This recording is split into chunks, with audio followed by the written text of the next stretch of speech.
స్వర్గం రా నాయనా అన్నట్టుగా లంకానగరం చూశారట. ఆ గిరి శిఖరాల్ని చూశారు. గిరిమూర్తి స్థితాం లంకాం పాండురైర్ ఉపవైర్ శుభై దదర్శ కపిశ్రేష్ఠ పురం ఆకాశకం యథ. ఆకాశాన్ని అంటుతూ మేఘాల్ని గుచ్చుతున్నాయా అన్నట్లుగా, మేఘాల్ని కదలకుండా చేస్తున్నాయా అన్నట్లుగా ఆ మహానగరంలో ఉండేటువంటి ఆకాశాన్ని అంటుతున్నటువంటి భవనాల్ని చూశారట. పాలితాం రాక్షసేంద్రియేణ నిర్మితాం విశ్వకర్మణ ప్లవమానాని అనేకాని దదర్శ హనుమాన్ పురిం. ఎటువంటి లంకాపురమయ్యా, ఎవరు నిర్మించారయ్యా ఈ నగరం అంటే నిర్మిత విశ్వకర్మణ, విశ్వకర్మల వారు నిర్మించారటండి. మనసా నిర్మించారట. ఇది ఏదో ముగ్గు వేసుకొని ఇటుకలతో మేస్త్రీలతో నిర్మించింది కాదు, మనస్సంకల్పం చేత విశ్వకర్మ నిర్మించాడట. ఎవరి కోసం నిర్మించాడు? కుబేరుడు కోసం నిర్మించాడు. కుబేరుడి కోసం మనఃపూర్వకంగా నిర్మించారు. ఎట్లా నిర్మించాలయ్యా అంటే ఎట్లా అని చెప్పాలి నాకు తెలియదయ్యా. ఇంతవరకు ఏ లోకంలో ఎక్కడా ఎవడు నిర్మించినటువంటి ఒక అద్భుతమైనటువంటి నిర్మాణం చేయాలని కుబేరుడు ఆజ్ఞాపిస్తే ఆ పాపం విశ్వకర్మ నిర్మించాడట. మనస్సంకల్పం చేత నిర్మించాడట, మనసులో అనుకోని నిర్మించాడు. పాలితాం ఈనాడు దాన్ని రాక్షసేంద్రుడైనటువంటి రావణాసురుడు పరిపాలిస్తున్నాడు. కానీ దీని ఒరిజినల్ యజమాని ఎవరయ్యా అంటే పట్టా ఎవరి పేరు మీద ఉంది? కుబేరుడి పేరు మీద ఉంది.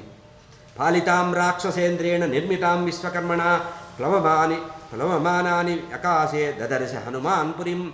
ఆకాశంలో తేలియాడుతున్నట్టుగా ఉన్నటువంటి ఆ లంకానగరాన్ని గతంలో విశ్వకర్మ చేత నిర్మించబడినటువంటి మనస్సంకల్పితమైనటువంటి ఆ లంకానగరాన్ని ప్రస్తుతం రావణాసురుడి చేత పాలించబడుతున్న లంకానగరాన్ని హనుమత్ స్వామి దర్శించారయ్యా. వప్రప్రాకార జగనాం విపులాంబు నవాంబురాం శతఘ్నీం శూలకేతాంకీం అట్టాలక వతాంసికాం. విశ్వకర్మ పూర్తిగా కూడా దీన్ని మనస్సు పెట్టి నిర్మించాడయ్యా అన్నారు. ఇంతకుముందు ఎన్నో నిర్మాణాలు చేశాడట విశ్వకర్మ, కానీ మనస్సు చేత నిర్మించిన ఏకైక ప్రదేశం అట ఇది. చాలా స్పష్టంగా చెప్తున్నారు. మనసేన కృతాం లంకాం, మళ్ళీ చెప్తున్నాడు రెండోసారి. ఇది విశ్వకర్మ మామూలుగా నిర్మించలేదు, ఆషామాషిగా నిర్మించలేదు, ఏదో కాంట్రాక్ట్ వచ్చింది కదా 4 డబ్బులు మిగులుతాయని చేయలేదట. మనస్సంకల్పితం, మనస్సుతో ముచ్చటపడి నిర్మించాడట. మనసేన కృతాం లంకాం నిర్మితాం విశ్వకర్మణ ద్వారముత్తరమాసాద్య చింతయామాస వానరః. ఉత్తర ద్వారాన్ని చూశారట. ఉత్తర ద్వారానికి చేరి ఆ లంకానగరానికి ఉన్నటువంటి ఉత్తర ద్వారాన్ని చేసి సీతా సందర్శన చేయాలనేటువంటి లాలసన ఆయనలో మనసులో ఉందట. ఇంత ప్రకృతి ఇంత ఆకర్షిస్తున్నా కూడా మనసు ఇంకో వైపు పోకుండా సీతా సందర్శనం చేయాలనేటువంటి ఒకే ఒక కోరిక మనసులో ఉందట. మనం కూడా ఏదైనా మహత్కార్యానికి బయలుదేరినప్పుడు మనని చిత్తభ్రమ కలిగించే సందర్భాలు చాలా ఉంటాయి. మనం ఏదైనా గమనించండి, ఎవరైనా తిరుపతికి వెళ్ళొచ్చావంటే వెళ్ళొచ్చానంటారు. కొండకి నడిచి వెళ్ళాము, ఎంత బాగుందనుకున్నావు, వీడికి కొండ బండ తప్పించి ఏం మిగలదు. అంటే హృదయాకర్షకమైనటువంటి సన్నివేశాలు ఉన్నప్పుడు వాటన్నిటికీ అతీతంగా ఒక శక్తి ఉంటుంది. ఆ శక్తిని దర్శించగలాలి. కనుక ఇన్ని ఉన్నప్పటికి కూడా హనుమత్ స్వామి హృదయంలో ఏముందట? చింతయామాస వానరః. ఆంజనేయ స్వామి కేవలం సీతా సందర్శన లాలసత్వం అతనిలో ఉందట. సీతాదేవిని చూడాలి అనేటువంటి ఒకే ఒక కోరిక తప్పించి ఇంకోటి మనసులో లేదట. మళ్ళీ మనని భ్రమింపజేస్తున్నారు వాల్మీకి. చూడండి ఎట్లా ఉందయ్యా, ఎట్లా ఉంది లంకానగరం. కైలాస శిఖర ప్రఖ్యాం ఆలీఖంతిమీవ అంబరం దీయమాన విమాకాశం. ఆకాశంలో ఎగురుతున్నట్టుగా కనిపింది. ఒక రకంగా చెప్పాలంటే నాగలోకంలాగా ఉందయ్యా. నాగలోకానికి పట్టణం ఏది? భోగవతి అంటారు. భోగం అంటే పాము, సర్పం, పడగలగలది అని అర్థం. నాగలోకం యొక్క ముఖ్య పట్టణం పేరు భోగవతి. భోగవతిలాగా ఉందన్నారు. ఎందుకంటే ప్రపంచంలో ఈ విశ్వంలో ఉండేటువంటి అతి అమూల్యమైనటువంటి మణులన్నీ కూడా, వజ్రవైడూర్యాలు మణులన్నీ కూడా ఎక్కడుంటాయి? నాగలోకంలో ఉంటాయి. వాటి యొక్క పడగల మీద ఉంటాయి. కనుక అటువంటి బాగా సంపన్నమైనటువంటి భోగపురిలాగా ఉందట. సంపూర్ణం రాక్షసైర్ఘోరై, రాక్షసులతో మొత్తం నింపబడి ఉన్నటువంటి అది నాగైర్ భోగవతీమివ, నాగుల యొక్క నివాస స్థానమైనటువంటి భోగవతి పట్టణంలాగా ఉందయ్యా. ప్రస్తుతం ఈ పరిస్థితి అంతా కూడా, ఈ ప్రాంతం అంతా కూడా రాక్షసులతో నిండి ఉంది. అచింత్యాం సుకృతాం సృష్టాం కుబేరాభ్యుచితాం పురా. ఇంత చెప్పి మళ్ళీ గుర్తుపెడుతున్నారు. యజమాని మర్చిపోకూడదు కదా. దీని అసలు యజమాని ఎవరు? ఆసామి అంటే కుబేరుల వారు. కుబేరుల వారు ఈ ప్రదేశాన్ని గతంలో అధిష్ఠించి ఉన్నారు. పూర్వం కుబేరుల చేత పరిపాలించబడి అతి శోభాయమానంగా, సౌందర్యవంతంగా, మహావైభవంగా, సంపన్భరితంగా ఉందే అటువంటి లంకానగరమయ్యా. దంష్టిభిః బహుభిః శూలైః శూలపట్టిసపాణిభిః రక్షితాం రాక్షసైర్ఘోరైః గుహామాకీశ విర్జితై. ఒక పక్క నుంచి సౌందర్యం చెప్తున్నారు, ఒక పక్క నుంచి క్రూర కృత్యాలు చెప్తున్నారు. రాక్షసులు క్రూరాత్ములుగా ఉన్నారు, అక్కడ ఉండే ప్రకృతి మాత్రం చాలా అందంగా ఉంది అని. బాగా వికారమైనటువంటి శరీరం కలిగి మహాసర్పాలలాగా భయంకరంగా బుసలు కొడుతున్న రాక్షసులు ఉన్నారట అక్కడ. చాలా భయంకరంగా ఉందయ్యా అక్కడ పరిస్థితి. శూలాలు పట్టిశాలు ధరించి ఆ రాక్షస నాయకులందరూ కూడా, సైన్యమంతా కూడా లంకా నగరాన్ని రక్షిస్తున్నారయ్యా. వాళ్ళని చూస్తేనే గుండె పగిలేటట్టుగా ఉన్నారట. ద్వారం దగ్గరే ఉన్నారు వాళ్ళంతా. తస్యాస్య మహతీం గుప్తిం సాగరం చ నిరీక్షసః రావణం చ పురిం ఘోరం చింతయామాస వానరః. ఆ లంకానగరం మహారాక్షసుల యొక్క రక్షణ కవచంలో ఉండిపోయింది. అటువంటి రక్షణ కవచంలో ఉండేటువంటి అక్కడ తాను వచ్చాను, 100 యోజనాలు దాటి వచ్చాను, నిజంగా ఇక్కడికి వచ్చి మా వాళ్ళు ఏం చేయగలరనే ఒక అనుమానం కలిగిందట. మొట్టమొదటిసారి ఆంజనేయ స్వామికి అనుమానం కలిగింది. తస్యాస్య మహతీం గుప్తిం, రక్షణలో దాచివేయబడిందట. ఆ రక్షణ వలయంలో, రక్షణ కవచంలో ఆ లంక దాచబడిందనమాట. చుట్టూ రాక్షసుల యొక్క కవచం ఉంది. చింతయామాస వానరః. ఆ హనుమత్ స్వామి ఆలోచిస్తున్నారు, అయ్యో ఇక్కడికి వచ్చి ఎవరు మాత్రం ఏం చేయగలరు? ఇంత దూరం వచ్చాను కదా, ఇక్కడ చేయగలిగిన పని ఏమన్నా ఉందా? ఇంత రక్షణ వ్యవస్థలో రాక్షస రక్షణతో ఉన్నటువంటి ఈ లంకలో నేను ప్రవేశించగలనా? నేనే కాదు, ఎవరు మాత్రం ఏం చేస్తారు ఇక్కడికి వచ్చి? ఆగత్యాపీహ హరయో భవిష్యంతి నిరర్ధకాః నహి యుద్ధేన వై లంకా శక్యా జేతుం సురైరపి. ఇంత దూరం కష్టపడి వచ్చాను కదా, ఇక్కడికి వచ్చిన తర్వాత నాకు అర్థమైంది ఏంటంటే భవిష్యంతి నిరర్ధకః. ఇంత దూరం వచ్చి ఎవరికి ప్రయోజనమే ఉండదు. ఎందుకంటే నహి యుద్ధేన వై యుద్ధశ్యతి లంక. యుద్ధం ద్వారా లంకని జయించడం కష్టము, సాధ్యమయ్యే పని కాదు, అసాధ్యము. శక్యే జేతం సురైర, మనం కాదు దేవతలకు కూడా ఇక్కడికి వచ్చి లంకని జయించే శక్తి లేదు. కనుక ఇదంతా వ్యర్థం అనిపిస్తోంది. ఇమాం తు విషమాం దుర్గాం లంకాం రావణపాలితాం ప్రాప్యాపి మహాబాహు కిం కరిష్యతి రాఘవః. ఇమాం విషమాం దుర్గాం, అతి దుర్గమైనటువంటి ఈ విషమతుల్యమైనటువంటి చాలా దుర్ఘటమైనటువంటి ప్రవేశించడానికి శక్యం లేనటువంటి ఈ లంకానగరం రావణాసుడి యొక్క పరిపాలనలో ఉండేటువంటి ఈ లంకానగరంలోకి దగ్గర దాకా వచ్చినప్పటికి కూడా కిం కరిష్యతి రాఘవః, రామచంద్రమూర్తి వచ్చి మాత్రం ఏమి చేస్తాడు అనుకున్నాడు. అంటే ఒక్కొక్కసారి కీడించి మేలించాలనే పద్ధతి ఉంది కదా. ముందు ఆలోచనలో ఎప్పుడు కూడా కష్టం గుర్తు రావాలి. కష్టం బాగా గుర్తొస్తే ఏంటంటే ప్రయత్నం గట్టిగా ఉంటుంది. మనం చాలా సులభంగా చేయగలం అనుకున్నాం అనుకోండి, చాలా కష్టం అవుతుంది అది. కనుక ఎప్పుడు కూడా చిన్నప్పుడు ఒక కథ చదివా నేను. బస్ స్టాండ్లో బస్సు కోసం కూర్చున్నప్పుడు ఇప్పుడు బస్సు రాదు అనుకోవాలట. చిన్న కథ ఉండేది తమాషాగా. తీరా వచ్చేస్తుందట బస్సు వస్తుందంటే రాదట. చిన్నపిల్లలు అనుకునేవాళ్ళట. రాదు అనుకుంటే వస్తుంది, వచ్చి తీరుతుంది, టైం అయింది అంటే రాదుట. ఎప్పుడు కూడా మనం కష్టాన్ని ముందు అనుకుంటే సుఖంగా దాటుతాం. కనుక ఈయన రామచంద్రమూర్తి కిం కరిష్యతి రాఘవః, రామచంద్రమూర్తి వచ్చి మాత్రం ఏం చేస్తారయ్యా? అవకాశో నశాంతస్య రాక్షసే అభిగమ్యతే నదానస్య నభేదస్య నైవ యుద్ధస్య దృశ్యతే. పోనీ రామచంద్రమూర్తి ఇక్కడికే వచ్చారనుకుందాం.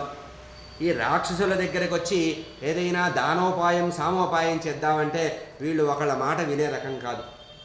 రాక్షసులు మూర్ఖులు, ఒకళ్ళ మాట వినే రకం కాదు. పోనీ వీళ్ళకి ఏదన్నా దానం ఇచ్చి లంచం ఇచ్చి వశపరుచుకుందామా అంటే వీళ్ళ దగ్గర లేనిదే ఉంది. ప్రపంచంలో ఎక్కడ లేని అష్టైశ్వర్యాలు సంపదలు ఇక్కడున్నాయి. ప్రతివాడి ఇంటి ముందు బంగారం గోడలు ఉంటే వాడికి ఏమిస్తాం మనం? కనుక వీడు సామదాన భేద దండోపాయాల్లో లొగ్గే పరిస్థితి లేదు, యుద్ధంలో వీడిని జయించే పరిస్థితి లేదు. ఏమిట్రా నాయన చాలా కష్టం వచ్చింది. చతుర్విధ ఉపాయాలు కూడా రాజ్యతంత్రంలో చెప్పినటువంటి యుద్ధతంత్రంలో చెప్పిన 4 ఉపాయాలు ఉన్నాయే, సామదాన భేద దండోపాయాలు, 4 కూడా వీళ్ళ విషయంలో నిరర్ధకము. చతుర్నామే వహిగతి వానరాణాం మహాత్మనాం వాలిపుత్రస్య నీలస్య మమ రాజ్యస్య ధీమతః. పోని ఇక్కడికి నేను వచ్చేసాను, ఇంకా ఎవరెవరు రాగలరని లెక్క వేసుకున్నాడు.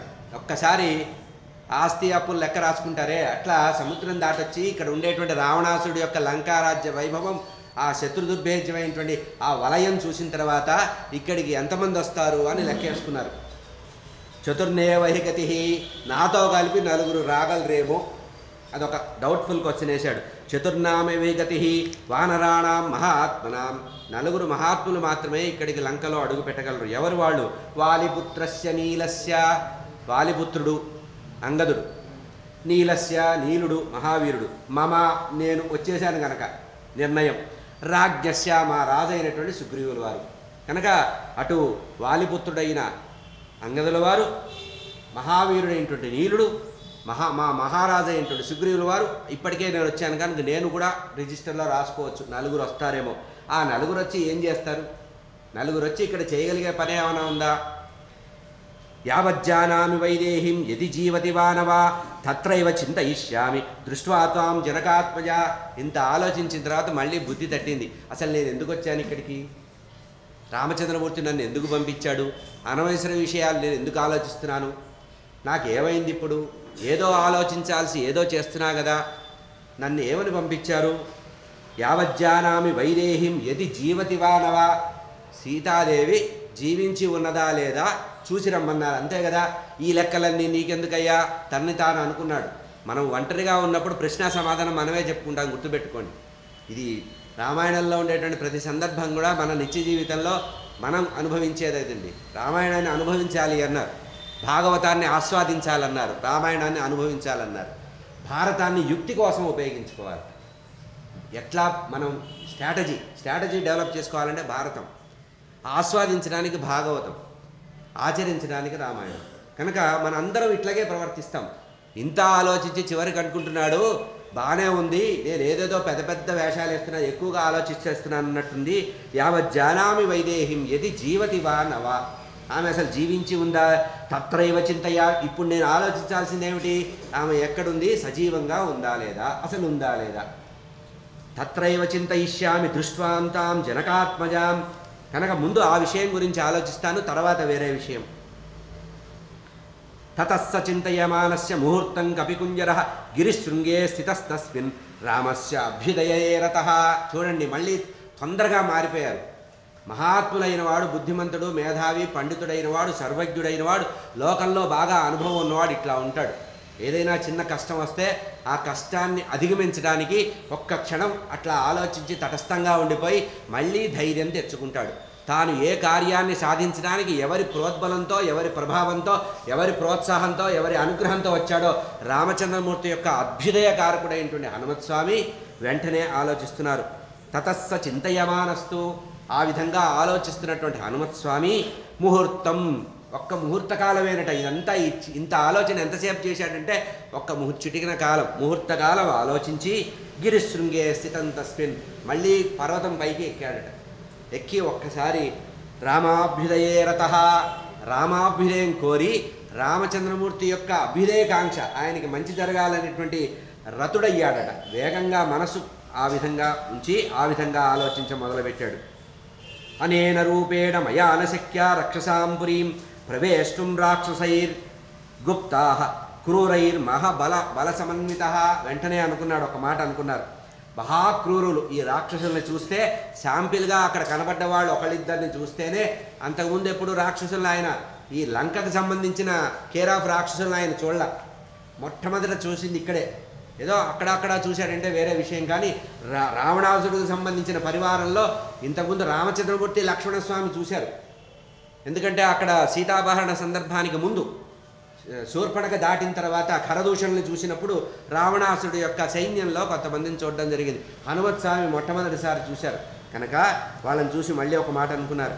మహాభయంకరులు, బలిష్ఠులు అనేటువంటి ఈ రాక్షసుల చేత రక్షించబడినటువంటి ఈ లంకానగరంలో నేను ప్రవేశించడం అసాధ్యం ఈ రూపంతో.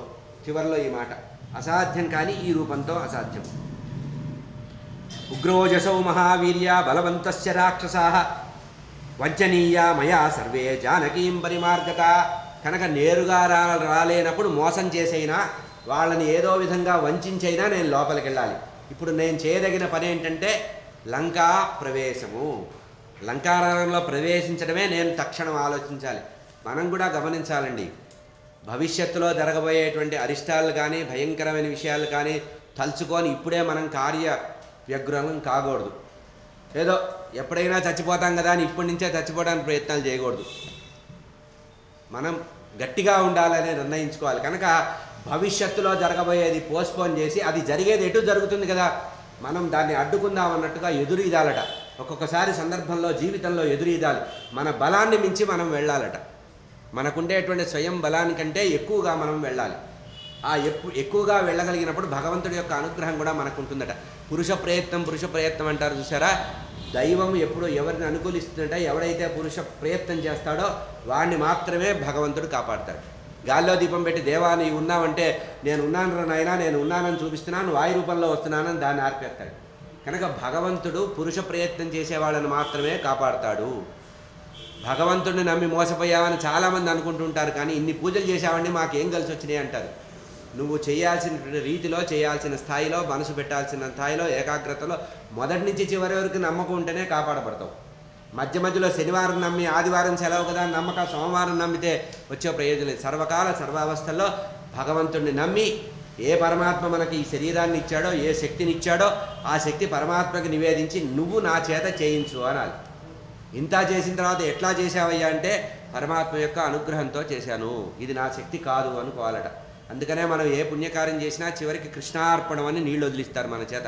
అయ్యగారు లాస్ట్లో అంతా చేయించిన తర్వాత సత్యనారాయణ చేసినా ఏం చేసినా నారాయణాయేది సమర్పయామి, సర్వం శ్రీ పరమేశ్వర చరణారవిందార్పణమస్తు. ఎందుకయ్యా అంటే ఆయన ఇచ్చింది ఆయనకే ఇచ్చేస్తే మనకేమి ఇవ్వాలో పూర్తిగా ఆయన ఇస్తాడు. ఏదైనా దాచుకున్నాం అనుకోండి దోచుకుపోతాడు. కనుక పరమాత్మ దగ్గర మాయ ఉండకూడదు, మర్మం ఉండకూడదు. ఆ విధంగా హనుమత్ స్వామి ఆలోచిస్తున్నారు. మళ్ళీ ఈ రూపంతో వెళితే ఇక్కడ ఏమీ పని జరిగేది కాదు, కనుక నా రూపాన్ని మార్చాలి. ఇక్కడ రాక్షసులు బలవంతులే కానీ బుద్ధిబలం గలవాళ్ళు కాదు. వాళ్ళకి బుద్ధి తక్కువ, బలం ఎక్కువ. కనుక వాళ్ళని మోసం చేయడం వల్లనే జరిగేది.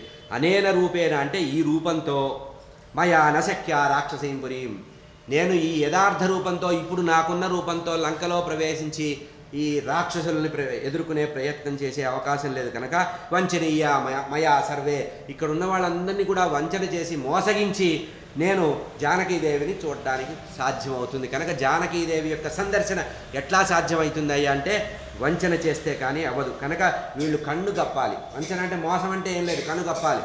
అయ్యో వీళ్ళని ఏమరుపాటు కలిగించాలి, వీళ్ళని మరిగించి మనం వెళ్ళిపోవాలి. కంటపడకుండా తప్పించుకొని లోపలికి వెళ్ళాలి. లక్ష్యేణ రూపేణ రాత్రౌ లంకాపురీమయ ప్రవేష్టం ప్రాప్తకాలం మే కృత్యం సాధయితుం మహతు. లోకంలో ఎవడైనా ఏదైనా ఒక కార్యాన్ని సాధించాలంటే ప్రాప్తకాలంలో చేయాలి పని, అంటే సకాలంలో చేయాలి. టైమ్లీ యాక్షన్ అంటారు చూసారా. సకాలంలో మనం ఏదైనా పని చేస్తే ఆ కార్యం నెరవేరుతుంది. కనుక లక్ష్యే రూపేణ నేను సాధించదలిసినటువంటి కార్యాన్ని నిర్వహించుకోవాలంటే ఈ రాక్షసులందరూ కూడా నన్ను చూడకుండా ఉండాలంటే, సీతాన్వేషణ సాధ్యపడాలంటే నేను సూక్ష్మ రూపంలో ప్రవేశించక తప్పదు. నేను ఇంతటి వాడినని విర్రవీగితే ఇక్కడ జరిగే పని కాదు. కాని కాలం వస్తే మనం తగ్గించుకోవాలి. కాలానికి తగినట్టుగా అణిగి మణిగి ఉండాలంటారు చూసారా. ఆంజనేయ స్వామి చూపించారు ఇక్కడ. అవసరం వస్తే భీకర ఆకారం, లేకపోతే సూక్ష్మమైన ఆకారం. కాలానికి తగినట్లుగా ఉండాలి. సూక్ష్మ రూపంలో ఉండి ఎవరికీ కనబడకుండా ఈ లంకలో నేను ప్రవేశించి తగిన సమయం కోసం ఎదురు చూస్తాను. ఏమిటా తగిన సమయం? ప్రాప్తకాలం, సకాలంలో నేను వెళ్ళాలి. అంటే ఎవడూ నన్ను గమనించలేనటువంటి పరిస్థితి. సాధారణంగా ఎప్పుడు కూడా దొంగతనాలు ఎట్లా జరుగుతుంటాయి తెలుసా? షిఫ్ట్ మారేటప్పుడు జరుగుతాయి. గుర్తుపెట్టుకోండి. డ్యూటీలు మారుతుంటారు. పోలీసులు, సెక్యూరిటీ గార్డులు, గుర్ఖాలు డ్యూటీలు మారుతారే, ఆ షిఫ్ట్ మారే సమయంలో జరుగుతుంది.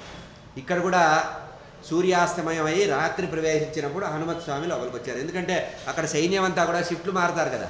ఎవడి హడావుల్లో ఉంటాడు, ఎవడు కిరీటం వాడు, కవచం వాడు వాడికి అప్పచెప్పడం, వీడికి వెళ్ళిపోవడం, ఏరానైనా లేటుగా ఆలస్యంగా వచ్చామంటాం, వాడిని వీడు గదమాయించడం, వాడి గొడవల్లో ఉంటాడు. వెళ్ళిపోయేవాడు అలసట్లో ఉంటాడు, వచ్చినవాడు మత్తుగా ఉంటాడు. అబ్బా రాత్రి అంతా డ్యూటీ చేయాలని. ఇప్పుడు నైట్ డ్యూటీ వాడు రాబోతున్నారు.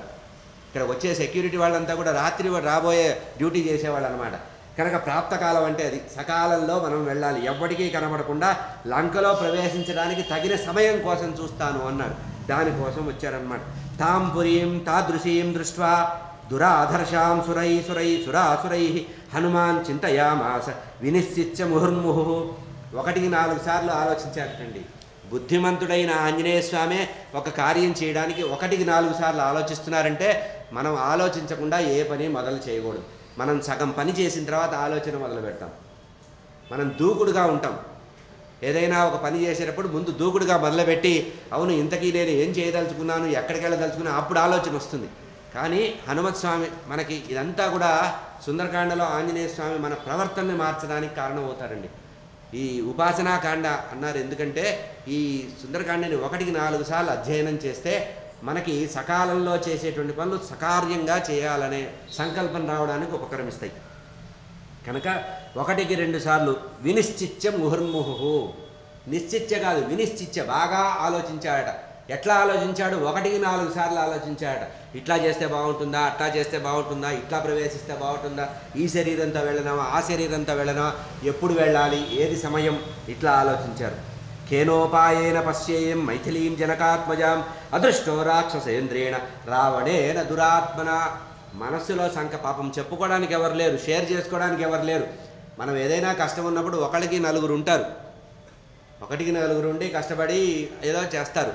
సహాయం, నాయనా ఇట్లా చేస్తే బాగుంటుంది, అట్లా చేస్తే బాగుంటుంది, ఆయాసం వచ్చిందా, అలసిపోయావు, కూర్చో అంటావు.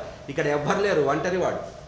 తనలో తానే మాట్లాడుకున్నాడు, తన్ని తానే భయపెట్టుకుంటున్నాడు, తనకి తానే ధైర్యం చెప్పుకుంటున్నాడు, తన్ని తానే ప్రోత్సహించుకుంటున్నాడు, తనకి తానే కాలజ్ఞానాన్ని కలిగించుకుంటున్నాడు. ఆ విధంగా అనుకుంటూ మళ్ళీ అనుకుంటున్నాడు, కేనోపాయేన ఏదో ఒక ఉపాయం చేత పశ్యేయం మైథిలీం జనకాత్మజం, మిథిలాధిపతి అయినటువంటి జనక మహారాజు యొక్క కుమార్తె అయిన జానకీదేవిని ఏదో ఒక పద్ధతిగా కేనోపాయేన పశ్యేయం, ఏదో ఒక ప్రయత్నం చేసి ఆమెని దర్శిస్తాను. అదృష్టో రాక్షసేంద్రేణ రావణేన దురాత్మన. మహత్కార్యం సాధించడానికి రాక్షసరాజు అయినటువంటి రావణాసురుడు కన్నుగప్పి సీతా సందర్శన చేయాలి. మొట్టమొదట నేను చేయాల్సిన పని సీతా సందర్శన మాత్రమే. కనుక రాక్షసరాజు కంటపడకుండా, రాక్షసులు ఎవరి కంటపడకుండా సీతా సందర్శనే నేను చేరాలి. న వినశ్యేత్ కథం కార్యం రామస్య విదితాత్మనః ఏకామేకస్య పశ్యేయం రహితే జనకాత్మజా భూతాశ్చార్థా విపద్యంతే దేశకాల విరోధితాః విక్లవం దూతమాసాద్య తమస్సూర్యోదయే యథా. అంత గొప్ప విషయాలు చెప్తున్నారు చూడండి. లోకంలో పిరికితనం మొదలుపెట్టి ఎవరికైతే స్థిరచిత్తం ఉంటుందో వాడే విజయాన్ని పొందుతాడు. పిరికితనాన్ని ఆశ్రయించి ఉన్నటువంటి వాడు దూతగా వెళితే యజమానికి అపకారం జరుగుతుంది. కనుక దూతగా ఉన్నవాడు యజమాని యొక్క క్షేమాన్ని కోరి, అభ్యుదయాన్ని కోరి పిరికితనాన్ని వదిలిపెట్టాలి, స్థిరమైన చిత్తం కలిగి ఉండాలి. స్థిర చిత్తం అనేది జీవితంలో చాలా గొప్పది. కనుక కార్యం చెడకుండా ఉండాలి. నా వినశ్యేత్ కథం కార్యం, ఈ కార్యం చెడిపోకుండా నేను కాపాడాలి. కనుక మహానుభావుడు ఏంటంటే రామచంద్రమూర్తి యొక్క వ్రతభంగం కాకూడదు, ఆయనకి అపకారం జరగకూడదు. నేను ఇక్కడికి రావడం వల్ల ఆయనకి ఉపకారం జరగాలే కానీ అపకారం మాత్రం ఏ రకంగా కూడా జరగకూడదు. జనకాత్మజకు కూడా ఎటువంటి అపాయం జరగకూడదు. కనుక అటు రామచంద్రమూర్తికి కానీ ఇటు సీతాదేవికి కానీ నా యొక్క ప్రవేశం, లంకా ప్రవేశం వల్ల ప్రమాదం జరగకూడదు. కనుక తప్పకుండా ఆమెను దర్శించాలి, శుభం జరగాలి అనుకున్నాడు. లోకంలో స్థిరచిత్తం లేనివాడు, పిరికితనం ఉన్నవాడు యజమానికి అన్యాయం చేస్తాడు. కనుక దూతగా వచ్చిన నేను ఆ రకంగా చేయకూడదు అని ఇంకొక మాట అంటున్నాడు. విక్లవం దూతమాసాద్య తమస్సూర్యోదయేధా. ఎవడైతే స్థిరచిత్తం లేకుండా పిరికితనంతో ఉండేవాడు ఏ పనైతే చేస్తాడో వాడు సూర్యోదయం తర్వాత చీకటి పారిపోయినట్లుగా కార్యసాధనంతా కూడా పారిపోతుందట. విపరీతంగా వర్ణించారు, రివర్స్లో వర్ణించారు చూడండి. సాధారణంగా చీకటి పోతుంది, వెలుగు వస్తుంది అంటాం. సూర్యుడు రావడం వల్ల చీకటి పోయినట్లుగా, చీకటి నశించినట్లుగా ఏ దూత అయితే స్థిరచిత్తం లేకుండా పిరికితనంతో పనిచేస్తాడో ఆ వాడి పని చెడిపోతుందయ్యా అన్నాడు. అర్ధానర్ధాంతరే బుద్ధి నిశ్చితాపి నశోభతే ఘాతయంతే కార్యాణి దూతా పండితమానినః. దూత గురించి పండితులు కొన్ని మాటలు చెప్పారయ్యా. లోకంలో ఈ కార్యం ఇట్లా చేయాలి, ఇట్లా చేయకూడదు, ఇట్లా చేస్తే సఫలం అవుతాం, ఇట్లా చేస్తే ప్రమాదం అవుతుంది అనేటువంటి నిశ్చయం ఉంది, పండితులు చెప్పిన నిశ్చయం ఉంది. దానికి విరుద్ధంగా పనిచేస్తే అయ్యే పని కూడా చెడిపోతుందట, సఫలమయ్యే పని కూడా విఫలం అవుతుంది. కనుక గర్వపడే దూతలు దూతలుగా పనికిరారు. మనం కూడా చూస్తుంటాం, పెళ్లి సంబంధాలు కుదిర్చేటప్పుడు కానీ, ఏదైనా ఇళ్ళు బేరాలు చేసేటప్పుడు కానీ, ఆస్తులు బేరం చేసేటప్పుడు కానీ మనం మధ్యవర్తిగా తీసుకెళ్లేవాడు అతిగా ప్రవర్తించాడు అనుకోండి, అది మనకి వచ్చేది కాస్త వెనక్కి వెళ్ళిపోతుంటుంది. పెళ్లి సంబంధాలు చెడిపోతాయి, ఆస్తులు కొనుక్కోవడాలు పోతాయి, ఇళ్ళు అంటే మంచి ఆ బేరాలు కూడా చెడిపోతాయి. ఎందుకు? మధ్యవర్తి అప్రయోజకత్వం వల్ల. వాడు అతిగా మాట్లాడతాడు. ఏదో నాయన ఒక 50,000 కట్టంలో సంబంధం కుదుర్చుకురారా అంటే వాడు మొట్టమొదటి ఇది మొదలు పెడతాడు. మావాడు 50,000కి ఏమీ తక్కువ లేదు, అంతకంటే ఎక్కువే శక్తి ఉందని. అంటే అర్థం ఏంటి? చివరి సంఖ్యగా 50 అనమన్నాడు కానీ మొట్టమొదటి 50 అంటే వాడు 1,00,000కి దిగిరాడు. అంటే దూతకి సరిగ్గా వ్యవహార జ్ఞానం లేకపోతే ఉన్న పని చెడిపోతుంది. కనుక వ్యవహార జ్ఞానం లేని వాడిని కనుక దూతగా పెట్టుకుంటే అయ్యే పని కూడా చెడిపోతుంది. కనుక పండితులు చెప్పినట్లుగా కార్యనిశ్చయం, ఏది చెయ్యాలి, ఏది చేయకూడదు, ఏది ఎప్పుడు చేయాలి అనేటువంటి వివేకరహితుడైనటువంటి వాడు దూతగా ఉండకూడదని ఒక్కసారి తనకి తాను గుర్తు చేసుకుంటున్నాడు. మనం కూడా అనుకుంటుంటాం కదా, ధైర్యం తెచ్చుకో అని మనం అనుకుంటుంటామే. ఆంజనేయ స్వామి చెప్తున్నారు, నాయన పండితులైన వారు ఈ విధంగా ప్రవర్తించాలయ్యా. నవినశ్చేత్ కథం కార్యం వైక్లభ్యం నకథం భవేత్ లంఘనంచ సముద్రస్య కథం ను వృధా భవేత్. ఒకవేళ నేను ఏదైనా చిన్న పొరపాటు చేస్తే నా స్వామి యొక్క కార్యానికి భంగం ఏర్పడుతుంది. అంతేకాదు, ఆ కొంచెమే కాదు, సీతాదేవి యొక్క అన్వేషణ కుదరదు. ఇక ఇది కూడా కాదయ్యా, శతయోజన విస్తీల లవణ సముద్రాన్ని ఇంత కష్టపడి నేను దాటొచ్చానే, ఇది వ్యర్థమైపోతుంది. కనుక ఇన్ని అనర్థాలు తెచ్చేటువంటి విపరీత ప్రవర్తన నేను చేయకూడదు, సక్రమంగా ప్రవర్తించాలి. నవీనశ్చేత్ కథం కార్యం, నేను చేసిన పని వల్ల, నేను ఇప్పుడు చేయబోయేటువంటి పని వల్ల మహత్కార్యం చెడకూడదు, దానికి విఘ్నం కలగకూడదు. 100 యోజనాలు దాటి వచ్చి నేను చేసినటువంటి శ్రమంతా కూడా వృధా కాకూడదు. కనుక జాగ్రత్తగా కార్యం నెరవేర్చుకోవాలి.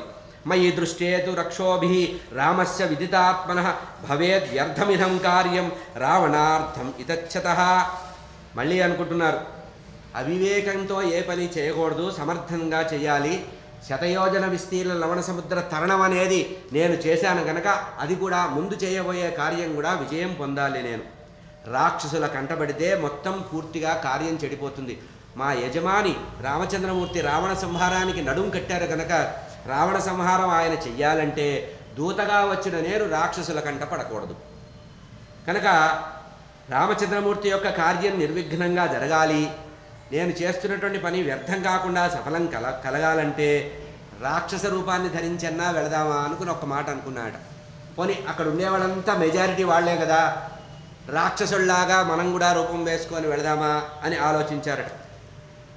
భవేద్ వ్యర్థమిదం కార్యం రావణార్థమితిచ్చతి నహి శక్యం క్వచిత్ స్థాతుం అవిజ్ఞేతుం రాక్షసై అపి రాక్షస రూపేణ కిముతాన్యేన కేనచిత్. ఒక్కసారి మనసులో అనిపించిందట, ఏదో రూపంలో వెళితే పట్టుకుంటారు, వాళ్ళ జాతి కంటే వేరే జాతి వాడుగా ఉంటే ఈజీగా గుర్తుపడతారు కదా, కనుక పోనీ నేను కూడా రాక్షస వేషం, కామరూపధారణ ఉంది కదా నాకు, నేను రాక్షస వేషం వేసుకొని వెళ్ళొచ్చా అని ఒక్క నిమిషం అనుకున్నారట. ఎందుకంటే రాక్షసుల కంట పడకుండా ఉండాలంటే వాళ్ళ రూపంలోనే ఉండాలి కదా అనుకున్నాడు ఒక్క నిమిషం. కానీ ఇది సరిగ్గా జరిగే పని కాదు. ఎందుకయ్యా అంటే లంకా నగరం యొక్క పటిష్ట రక్షణ నేను గమనించాను ఇక్కడ. వాయురప్యత్ర నాజ్ఞాత చెరేదితి మతిర్మమ. ఇక్కడ ఉండేటువంటి రాక్షసుల యొక్క వినికిడి లేకుండా, వాళ్ళకి తెలియకుండా, వాళ్ళ అజ్ఞానంలో గాలి కూడా లంకలో ప్రవేశించే అవకాశం లేదట. చాలా స్పష్టంగా వాయురప్యత్ర నాజ్ఞాత, వాళ్ళ ఆజ్ఞ లేకుండా వాయువు కూడా లోపలికి ప్రవేశించే శక్తి లేదట. అంత పటిష్టమైన రక్షణ ఉంది. కనుక నేను రాక్షస రూపం రావడం వల్ల ఏమీ ఆపం లేదు. గాలి కూడా ప్రసరించలేని ఈ ప్రదేశంలో నేను రాక్షస రూపంలో వస్తే జరిగేదేమీ లేదు, ఇంకా ప్రమాదమే.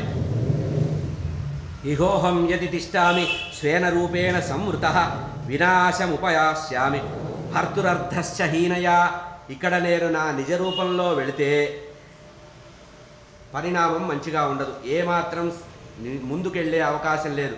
ప్రభువు యొక్క కార్యం చెడిపోతుంది కనుక నిజ రూపము పనికిరాదు, రాక్షస రూపం పనికిరాదు.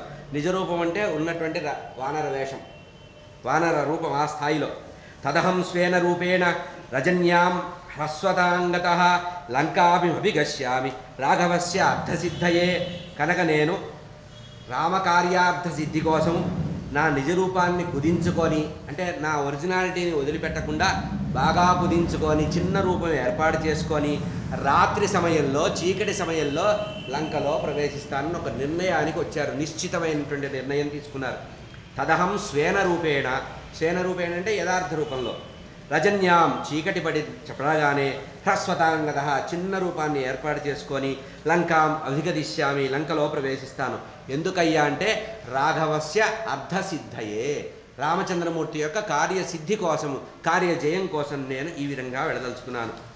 రావణస్య పురీం రాత్రియౌ ప్రవిశ్య సుదురాసదం విచిన్వత్ భవనం సర్వం ద్రక్ష్యామి జనకాత్మజం. చిన్న రూపంలో బాగా చీకటి పడగానే ఎవరూ ప్రవేశించడానికి వీల్లేనటువంటి లంకానగరంలో అతి ప్రయత్నంలో ప్రవేశించి రావణాసురుండేటువంటి అంతఃపుర భవనం ఉందే అక్కడ రాత్రి మొత్తము కూడా గాలిస్తాను, సీతాన్వేషణ చేస్తాను.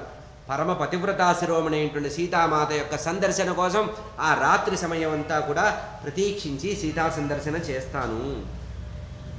రావణస్య పురీం రాత్రియౌ ప్రవిశ్యామి, రావణ అంతఃపురంలోకి రాత్రికాలంలో ప్రవేశిస్తాను. ఇది నిశ్చిత్య హనుమాన్, ఈ విధంగా నిర్ణయం తీసుకున్నారట. సూర్య అస్తమయంగపి, ఈ విధంగా ఎప్పుడైతే నిర్ణయం తీసుకున్నారో ఆ పడమట సూర్యుడు అస్తమించారట. సూర్యుడు పూర్తిగా ఆ సూర్యవంశంలో జన్మించిన రామచంద్రమూర్తికి ఉపకారం చెయ్యాలా అన్నట్లుగా ఇప్పుడు నేను అస్తమిస్తే కానీ రామకార్యం నెరవేరదయ్యా అని సూర్యవంశానికి సంబంధించిన ఆ మూలపురుషుడైన రామచంద్రమూర్తి యొక్క వంశానికి సూర్యవంశం కదా, ఆ వంశానికి మూలపురుషుడైన ఆ సూర్యభగవానుడు ఇక నేను ఉండడం మంచిది కాదు, ఇప్పుడు నేను తప్పుకుంటే తప్పించి హనుమత్ స్వామి ముందుకు వెళ్ళడు కనుక రామకార్యార్థి అయి సూర్యభగవానుడు కూడా సహకరించాడయ్యా. ఆయన అస్తమించాడు, సూర్యభగవానుడు అస్తమించాడయ్యా. తదహం స్వేన రూపే రావణస్య పురీం రాత్రో సూర్య అస్తమయం కపి ఆచచక్షాంతే తదా వీరో వైదేహ్య దర్శనోత్సుక. అప్పుడు హనుమత్ స్వామి సీతాదేవి యొక్క దర్శనం కోసం ఉత్సాహాన్ని ఉవ్వేళ్ళుడుతున్నారట. సీతాదేవిని ఎప్పుడు చూడాలా అని. వైదేహ్య దర్శనోత్సుక. ఈ సందర్భాలు కొన్ని మనం కష్ట సమయాల్లో గుర్తుపెట్టుకోవాలండి. ఏదైనా ప్రసవ వేదనకు వెళ్ళినప్పుడు ఆ ప్రసవ సమయంలో ఈ హనుమత్ స్వామి చూపించిన ఉత్సాహాన్ని మనం స్మరించాలి. అప్పుడు సుఖప్రసవం జరగడానికి అవకాశం ఉంటుందన్నమాట.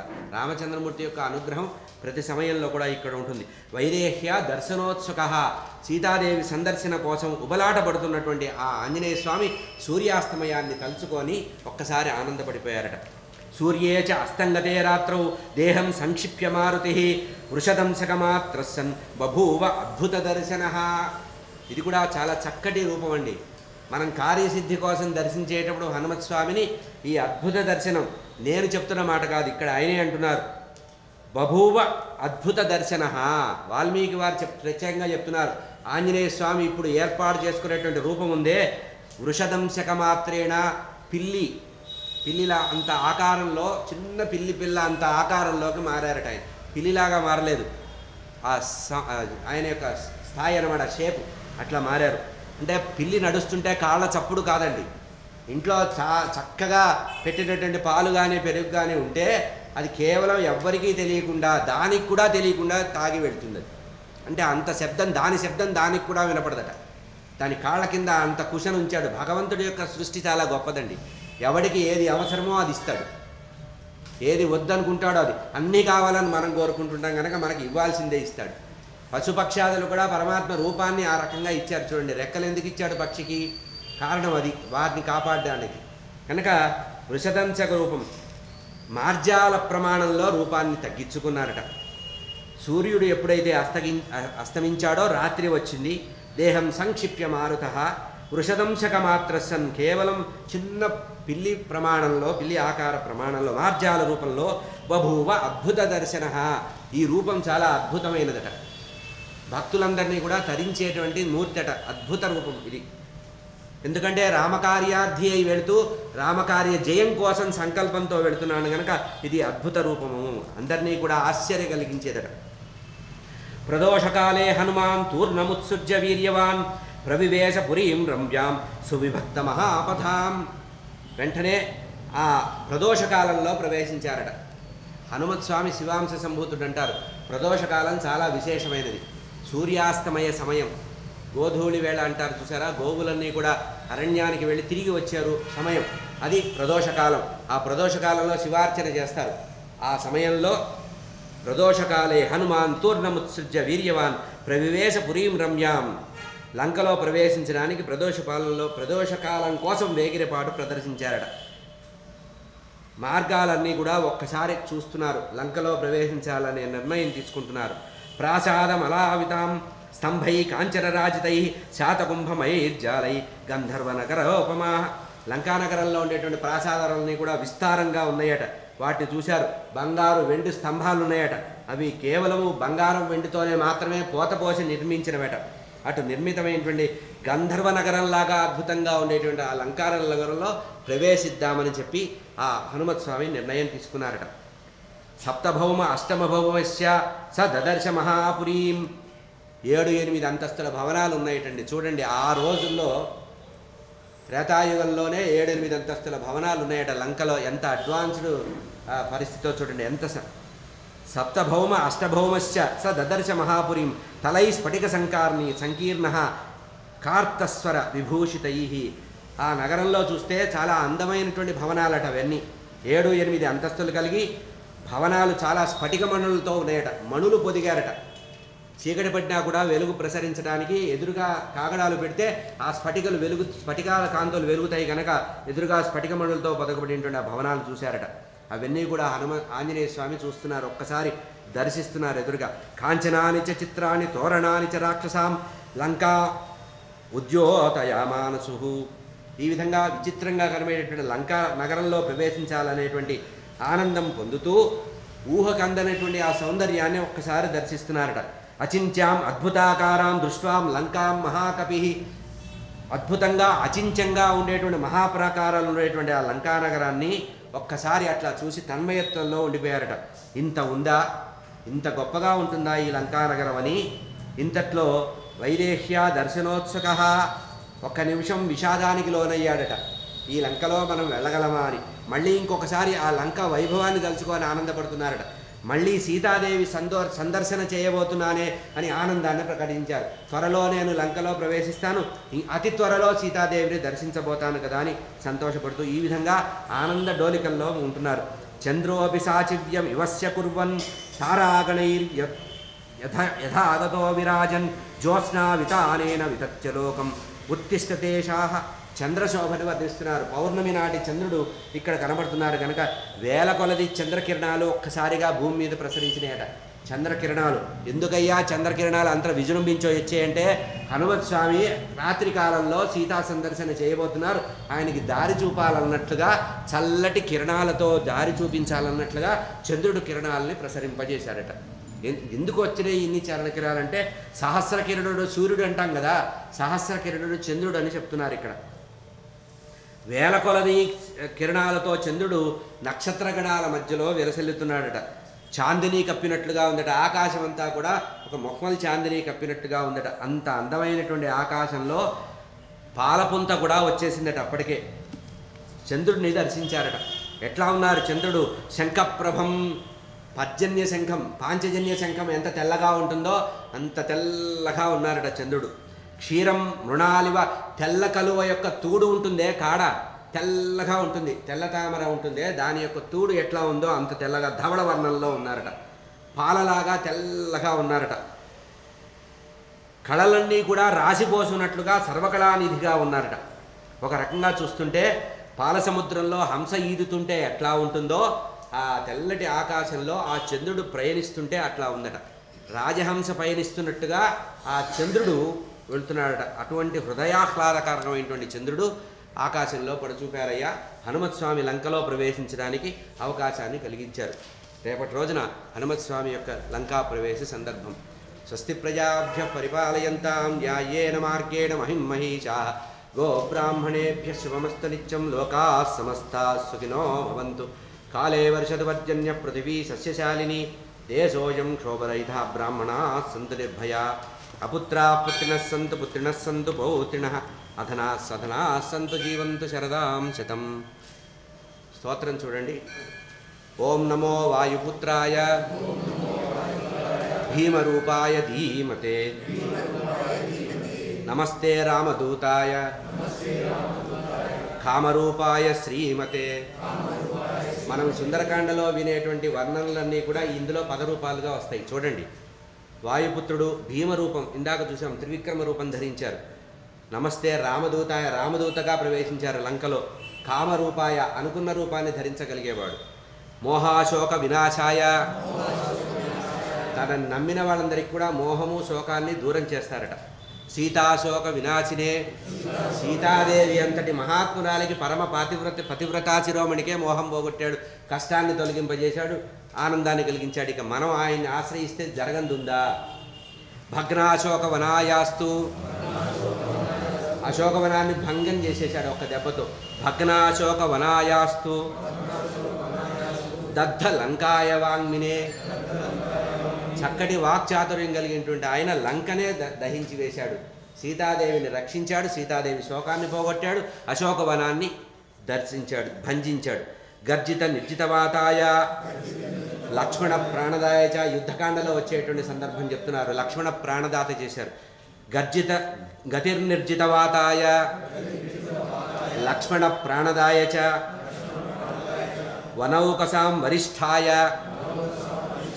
వసినే వనవాసినే తత్వజ్ఞాన సుధా సింధు నిమగ్నాయ మహీయసే ఆంజనేయాయ శూరాయ సుగ్రీవ సచివాయతే జన్మ మృత్యు భయఘ్నాయ సర్వక్లేశహరాయ చ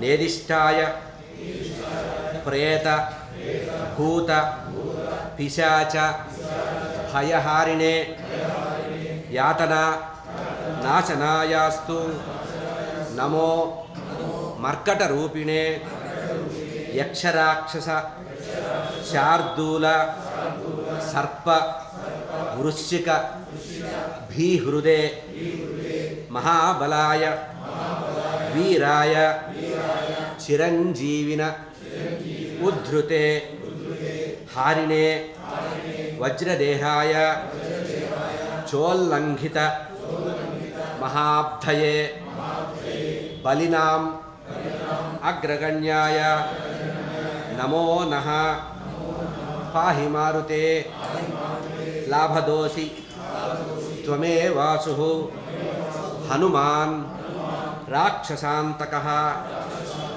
యశో జయంచ మే దేహి శత్రూన్ నాశయ నాశయ స్వాశ్రితానాం అభయదం య ఏవం స్తౌతి మారుతిం హానిః కుతో భవేత్ తస్య సర్వత్ర విజయీ భవేత్. శ్రీరామ రామ రామేతి రమే రామే మనోరమే సహస్రనామ తత్తుల్యం రామనామవరాననే. ఆపదామపహర్తారం దాతారం సర్వసంపదాం లోకాభిరామం శ్రీరామం